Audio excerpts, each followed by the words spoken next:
भारत को जोड़ने की ज़रूरत आन पड़ी है। आप देखिए पिछले 8 साल में मुल्क की हालत क्या हुई है। ये मुल्क पूरी दुनिया में यहाँ की गंगा जमनी तहजीब के नाम से जाना जाता था, उसको तार तार कर दिया गया है। धर्म के नाम पर नफ़रत पैदा कर रही है आदरणीय मोदी जी के नेतृत्व में जो भाजपा की सरकार है। तमाम सरकारी संस्थानों का दुरुपयोग करके विपक्ष की आवाज़ को दबाया जा रहा है। मुद्दे से हट के भारत में गरीबी, बेरोज़गारी चरम सीमा पर है। एजुकेशनल सिस्टम कोलैप्स कर गया है। इसलिए 21वीं सदी के सच्चे गांधी के नेतृत्व में पूरे भारत के हर स्टेट से 120 लोग जुड़े हैं जो कन्याकुमारी से कश्मीर तक जाएंगे राहुल गांधी के नेतृत्व में, और समाज में ये मैसेज देंगे कि सियासत मूल मुद्दों पे हो। मुद्दा विकास हो, मुद्दा बेरोज़गारी को ख़त्म करने का हो, मुद्दा शिक्षा हो, मुद्दा नफ़रत ना हो। जिस तरह से आदरणीय मोदी जी तमाम सरकारी संस्थानों का दुरुपयोग करके कानून का राज ख़त्म हो चुका है इस मुल्क में। जो विपक्ष के लोग हैं उन पर ईडी और आईटी का रेड करवाते हैं, उनकी आवाज़ को दबाया जाता है। इसलिए ये ज़रूरत आन पड़ी है इस मुल्क को एक करने की। हम तमाम लोग एक साथ करेंगे। अपनी पार्टी के नेताओं को एक कर पा रहे हो, पार्टी से नेता छोड़ के जा रहे हैं। गुलाम नबी आज़ाद ने भी पार्टी छोड़ दी। भाई मैं तो वही कह रहा हूँ कि दुरुपयोग किया जा रहा है ईडी और आईटी का। अब तो गुलाम नबी आज़ाद साहब बताएंगे कि 50 साल की सियासी ज़िंदगी में 45 साल हमेशा कभी अपर हाउस के मेंबर रहे, जब यूपीए की अब कांग्रेस की सरकार बनी कैबिनेट के मिनिस्टर रहे। अब कौन सी वजह आन पड़ी जो इस विकट परिस्थिति में वो छोड़ के चले गए। जब महात्मा गांधी के मार्ग पे चलते हुए आदरणीय राहुल गांधी जी ने इस भारत को जोड़ने के लिए महंगाई के खिलाफ हल्ला बोल का प्रोग्राम था, उसी दिन आप इस चीज़ से समझ लीजिए ना पत्रकार महोदय कि 4 ही तारीख क्या वजह आन पड़ी थी जब उनका अभिनंदन समारोह कश्मीर में हो रहा था। कहीं ना कहीं से तो गाइड हो रहे हैं आदरणीय गुलाम नबी आज़ाद जी।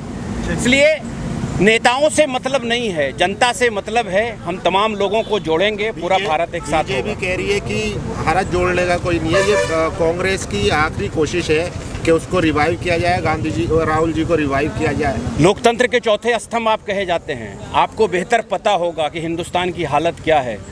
45 साल में सबसे ज़्यादा बेरोज़गारी है, महंगाई चरम सीमा पर, हर भारत का आदमी परेशान है। क्रोनिक कैपिटलिज्म को डेवलप कर दिया गया है।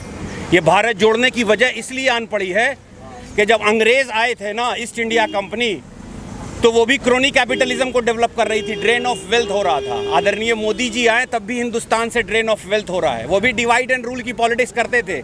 आज की भाजपा भी डिवाइड एंड रूल कर रही है, आपस में बांट रही है और सियासत कर रही है धार्मिक उन्माद पैदा करके।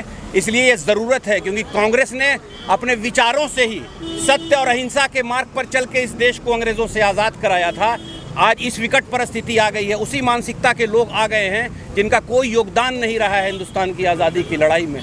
इसलिए सत्य और अहिंसा के मार्ग पर चलते हुए पद यात्रा के माध्यम से कन्याकुमारी तक से कश्मीर तक जाना है, मुद्दे पे लाना है और हिंदुस्तान से नफरत को ख़त्म करना है और समाज में मोहब्बत पैदा करना है। तमिलनाडु में अभी गठबंधन की सरकार है, यहाँ तो बीजेपी के भी कैंडिडेट जीते हुए, कितना फायदा मिलेगा कांग्रेस को? नहीं, इधर देखो बीजेपी को कुछ नहीं है। इधर एडीएम के साथ अलायंस है वो, और एडीएम की पार्टी आपको जानता, जयललिता के डेथ के बाद वो पूरा ईडी सब मंत्री सीएम के ऊपर ईडी केसेस से, सीबीआई केसेस से, उसके डर के सीट पूछा, उसका स्ट्रेंथ में वो जीतेगा। ये पेरियार जी का सॉइल है। इधर फासिज्म को बीजेपी के खुद इधर भी जगह नहीं है, तो हम बोलना सकते हैं इधर बीजेपी को कुछ भी नहीं है। ये पेरियार का सॉइल है, हम कभी भी नहीं छोड़ेंगे फासिज्म और बीजेपी के अंदर। आपने भी अभी सीबीआई की बात की है, इन्होंने भी सीबीआई और ईडी की बात की है। इतना खर्च कर रहे हैं आप इस यात्रा को लेकर के, तो सीबीआई और ईडी की नज़र तो पड़ेगी ना सर। कौन सा खर्च हो रहा है भाई? आप चलिए अंदर में पत्रकार महोदय, देखिए हम लोग चर्च के फ्लोर पे लेटे हुए हैं। रात में जब 25 किलोमीटर की पदयात्रा करते हैं तो रात में कंटेनर में हमारे नेता भी सोते हैं, हम तमाम लोग सोते हैं। तो आप बोल रहे हैं, हम लोग को तो परमिशन भी नहीं जाने की। परमिशन कैसे सोते हो तो आपको ही पता होगा। नहीं, बहुत सारे मीडिया वाले लोगों को पता चला, कुछ लोग हैं वहाँ से वीडियो भी वायरल हो रहे हैं। हम लोग फ्लोर पे सोए हुए हैं चर्च के। 12 किलोमीटर की यात्रा, आज तीसरा दिन है। 12 किलोमीटर आज हम लोगों ने कवर किया है आदरणीय राहुल गांधी जी के नेतृत्व में, और यहाँ पे चर्च के फ्लोर पे हम तमाम पदयात्री लेटे हुए हैं। चाहे वो कोई भी नेता हो, बड़े से बड़े नेता, सब एक समान एक जगह बैठे हुए हैं। यही तो कांग्रेस है। यहाँ कोई भेदभाव नहीं है, यहाँ इंटरनल डेमोक्रेसी हमेशा रही है। आप बोल रहे हैं, हमने तो देखा नहीं है। आपने देखा नहीं है, मगर आपको पता चलेगा। अंदर जाने की बताइए। नहीं, आपको पता चल जाएगा। आप लोगों से फीडबैक ले लीजिए, यहाँ के लोगों से कि यहाँ जो पद यात्री हैं वो कहाँ सो रहे हैं। तो यहाँ के लोकल लोग को भी नहीं पता ना, उनको भी परमिशन नहीं, लोकल लोगों को पता है, लोकल लीडर्स हैं हमारे साथ। आप वो निकलेंगे तो आप उनसे ले लेंगे इंटरव्यू। सर एक बात बताएं, हिंदुस्तान को बचाने का समय आ गया है सर, हिंदुस्तान को मुद्दे पे लाने का समय आ गया है सर। पार्टी अगर या कोई भी पॉलिटिशियन खतरे में आया ना तो सारा संविधान और इसका लिया। पॉलिटिशियन खतरे में नहीं है, हिंदुस्तान मुल्क खतरे में है, मुल्क खतरे में है साहब। अडानी साहब दुनिया के तीसरे सबसे अमीर आदमी हो गए हैं, पता है पत्रकार महोदय? 2,30,000 करोड़ रुपए का लोन मोदी जी ने उनको दिलवा के तमाम सरकारी कंपनियों को बेच दिया है। This is called crony capitalism, उसको डेवलप कर रहे हैं। मिडिल क्लास खत्म हो चुका है, लोअर मिडिल क्लास बिल्कुल खत्म हो चुका है, भूखमरी की कगार पर आ चुके हैं, और जो उनके जो मित्र हैं उनको तमाम भारत की संपत्ति बेची जा रही है। इसलिए मुल्क खतरे में है, इसलिए राहुल गांधी जी भारत को जोड़ने के लिए निकले। सर आपके जब कांग्रेस की सरकार थी इससे पहले, तब भी तो टाटा बिरला तमाम जो टाइकून थे वो उनका भी तो संपत्ति बढ़ा था। इस तरह से नहीं बढ़ता है भाई, आप इतिहास को पढ़ लीजिए। कांग्रेस के ज़माने में कांग्रेस ने UPA 1 और UPA 2 के टाइम में 22 करोड़ लोगों को गरीबी रेखा से ऊपर लाया था।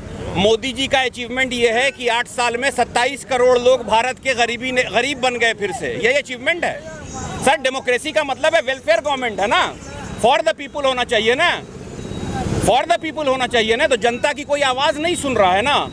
तो डेमोक्रेसी के सही डेफिनेशन को लागू करवाने के लिए हमारे नेता फिर से इस नफरत को ख़त्म करके, देखिए ये धर्म के नाम पर बांटते हैं और सियासत करते हैं और अपना जो हिडन एजेंडा उसको इम्प्लीमेंट कर रहे हैं। तमाम कॉन्स्टिट्यूशनल इंस्टीट्यूशंस को ख़त्म कर रहे हैं, उनके ऊपर उनका दमन होता है, वो जिस पे चाहते हैं। आपको नहीं समझ में आता, जिस दिन बिहार में बहुमत सिद्ध होना था वहाँ ईडी का रेड हो रहा है, वहाँ फलाना हो रहा है, उससे पहले कभी कोई नहीं। और जो नेता दूसरी पार्टी से छोड़ के भारतीय जनता पार्टी में गए, ईडी, IT, CBI सबका मुकदमा खत्म हो गया। ये तो समझ में आ रहा है भारत के लोगों को।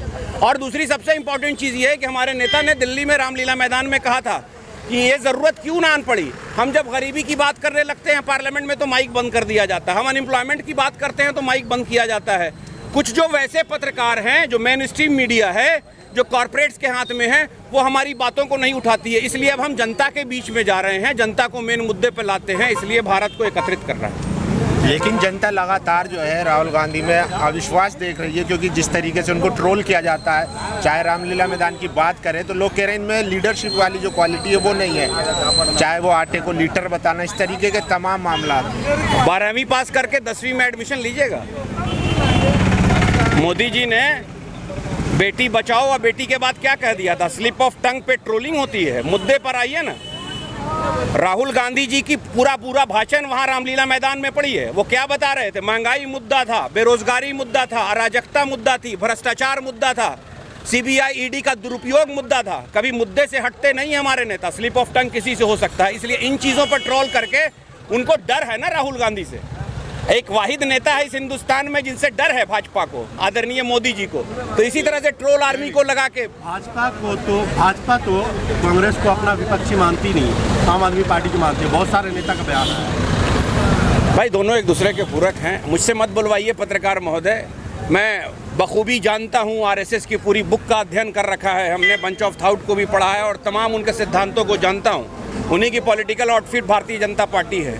कांग्रेस पूरे हिंदुस्तान में है, पूरे भारतवर्ष के तमाम गरीब गुरबा, हर परिवार, हर समाज, हर धर्म के मानने वाले लोगों के मन में कांग्रेस का सिद्धांत, कांग्रेस की विचारधारा बसती है। आप लोग बीजेपी को क्यों ट्रोल करते हैं? अगर इसको आम आदमी पार्टी को क्यों नहीं लाता? हम किसी को ट्रोल नहीं करते। अभी तो आपने हम बीजेपी को क्यों ट्रोल करेंगे? हम मुद्दे की बात करते हैं, हम जनता के मुद्दे की बात करते हैं। हम किसी के नेट में जाके खेलने की आदत नहीं है। वो जात और धर्म की बात करेंगे, हम बेरोजगारी की बात करते हैं, हम महंगाई की बात करते हैं, हम अराजकता की बात करते हैं, हम धार्मिक उन्माद की बात करते हैं। आम आदमी पार्टी पंजाब में आपकी जगह कांग्रेस की जगह पर आ गई, इसमें क्या कहें? 70 साल का इतिहास पढ़ लीजिए पत्रकार महोदय। इस मुल्क में जब अंग्रेज ने इस मुल्क को छोड़ा था, कुछ नहीं था इस मुल्क में। वो विजनरी लीडरशिप थी आदरणीय पंडित जवाहरलाल नेहरू की, जो तमाम डेवलपमेंट हुए, और इतिहास गवाह है। इवन मैं वाजपेयी जी के बारे में बोलता हूँ, जो भी इस मुल्क के प्रधानमंत्री बने सबने पब्लिक लिमिटेड कंपनी बनाई, सरकारी कोई किसी न किसी कंपनी को बनाया। मगर मोदी जी ने 8 साल में तमाम सरकारी संस्थानों को बेच दिया अपने मित्रों के पास। मुद्दा वो होना चाहिए। सर लेकिन प्राइवेटाइजेशन तो मनमोहन जी के कांग्रेस के उसमें हुआ था ना। प्राइवेटाइजेशन का मतलब वो थोड़ी था। एफडीआई का विरोध करके आए थे ना मोदी जी।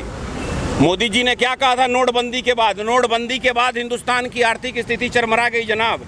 मोदी जी का वो भाषण मुझे आज भी याद है। पत्रकार महोदय जब आए थे, मोदी जी बोले, भाइयों बहनों मुझे 50 दिन का समय दे दीजिए। अगर आपको मैं काला धन वापस लेके नहीं आया, अगर हिंदुस्तान की आर्थिक स्थिति नहीं सुधरी, तो मुझे जिस चौराहे पे बुलाइएगा मैं सजा पाने को तैयार हूँ। आप बताओ, काला धन वापस आ गया? स्विस बैंक में भारतीयों का पैसा और बढ़ गया, उसकी सूची क्यों नहीं मंगाते अब? सर आपका सबसे ज़्यादा जो कांग्रेस का वोट है वो आम आदमी पार्टी ने काटा। सर मुझे किसी पार्टी से मतलब नहीं है, मुझे हिंदुस्तान को बंटने से मतलब है। हिंदुस्तान की नफरत को खत्म करना है। आम आदमी पार्टी की बात करिए ना, जो आपका वोट काट रही है। मैं हिंदुस्तान बचाने निकला हूँ। सर गांधी जब निकले थे ना, महात्मा गांधी, हम अकेले ही निकले थे जानिबे मंजिल, मगर लोग आते गए और कारवां बनता गया। राहुल जी जब कन्याकुमारी से गांधी मंडपम में वो प्रार्थना करके जब निकले ना पत्रकार महोदय, तब देखिए कि पूरा हिंदुस्तान कैसे तिरंगा हाथ में लेके राहुल जी के नेतृत्व में जुट रहा है। सर आपने कहा अभी काले दिन की बात करी। मोदी सरकार ने संसद में कहा है कि हमने 80 करोड़ लोगों को फ्री में राशन दिया है, तो काम तो किया है ना। पत्रकार महोदय, मोदी सरकार, मोदी जी का जो जहाज़ है वो आम भारतवर्ष का लोग जब मेहनत करता है, वो टैक्स देता है, उसी से उनकी सुख सुविधा है। ये वेलफेयर गवर्नमेंट होती है, डेमोक्रेसी।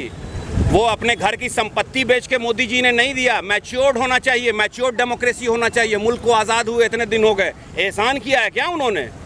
अगर गरीब को 5 किलो राशन दे दिया तो अपने घर की संपत्ति बेच के तो नहीं दिया ना, भारतवर्ष के लोगों के टैक्स के पैसे से तो ही दिया है। और दुर्भाग्य तो ये है, कौन सा विकास कर रहे हैं? आज भारतवर्ष का तमाम नागरिक, 136 करोड़ लोग, जो बच्चा पैदा हो रहा है उसके ऊपर 1,06,000 रुपए का कर्ज हो रहा है इस मुल्क में। कहाँ मुल्क जा रहा है भाई? लास्ट सवाल ले लीजिए सर। बीजेपी के सीएम है हेमंत बिस्वा शर्मा, वो बयान दे रहे हैं कि राहुल गांधी को अगर भारत जोड़ना की यात्रा शुरू करनी है तो वो पाकिस्तान से करे, क्योंकि 1947 में भारत टूटा था। आज सब ठीक है। हेमंत बिस्वा शर्मा जी को सबसे पहले ये जो नफरत पैदा किया कि एक बगल के स्टेट की पुलिस दूसरे स्टेट की पुलिस से आपस में लड़ रही थी, आखिर इसकी वजह क्या आन पड़ी? क्योंकि समाज में आपने नफरत पैदा कर दी, स्टेट में भी बैरियर क्रिएट कर दिया है। अरे अभी तो भारत को जोड़ने के ये तमाम लोग यहाँ के हैं, तमिल के लोग, इनसे पूछिए, सारे लोग एक ही आवाज़ में कह रहे हैं कि बिल्कुल भारत जोड़ने की ज़रूरत आन पड़ गई है। वो नफरत से तोड़ेंगे, हम प्यार से भारत जोड़ेंगे, यही नारा है राहुल गांधी के सच्चे सिपाहियों का, कांग्रेस के सिपाहियों का। हम नफरत को नफरत से नहीं ख़त्म किया जाता है भाई, नफरत मोहब्बत से ख़त्म होती है। सर आप नफरत की बात कर रहे हैं, लेकिन जो नेता हैं आपके राहुल गांधी जी, वो अपने भाषण में एक भी दफ़ा जो है, चाहे असम में हो वहाँ पर मदरसों पर बुलडोजर चलाया जा रहा है, इसके अलावा यूपी में सर्वे कराया जा रहा है मदरसों का, मुसलमान के मुद्दों पर बोलने को तैयार नहीं है। 370 पर बोलते हैं सब चीज़ों पर, सीए पर नहीं बोलते। सीए पर तो सबसे पहले कांग्रेस बोली थी भाई, कैसे याद करते हैं? अब जब सीए का कानून बना था तो हमारी राष्ट्रीय अध्यक्ष के नेतृत्व में बापू की समाधि के नीचे उस ठंड में बैठ के पूरे कांग्रेस की CWC और सीनियर लीडर ने हिंदुस्तान के संविधान का प्रियम्बल पढ़ा था और मोदी को कहा था कि संविधान के सेकुलर फैब्रिक से खिलवाड़ मत कीजिए मोदी जी, इस तरह का कानून मत बनाइए। तो कांग्रेस ने और कांग्रेस के तमाम नेता जहाँ जहाँ सीए का धरना चल रहा था वहाँ जाके, प्रियंका गांधी हो या तमाम वैसे नेता गए थे समर्थन में। मैंने भी सीए का धरना चलाया था। हिंदुस्तान का, वो जानते हैं मुझे, हिंदुस्तान का दूसरा धरना हमारे नेतृत्व में हुआ था गया के शांति बाग में। शाहीन बाग के बाद शांति बाग हुआ था और 90 दिन हमने चलाया था। कोरोना पैंडेमिक की वजह से उसको विड्रॉ किया था हमने मेमोरेंडम देके कि इस काले कानून को, और अगर हम सड़क पर बैठे थे तो जेन्युइन का उसके लिए। सर हमारे आबाओ अजदाद ने कुर्बानी दी है इस मुल्क को आज़ाद कराने में।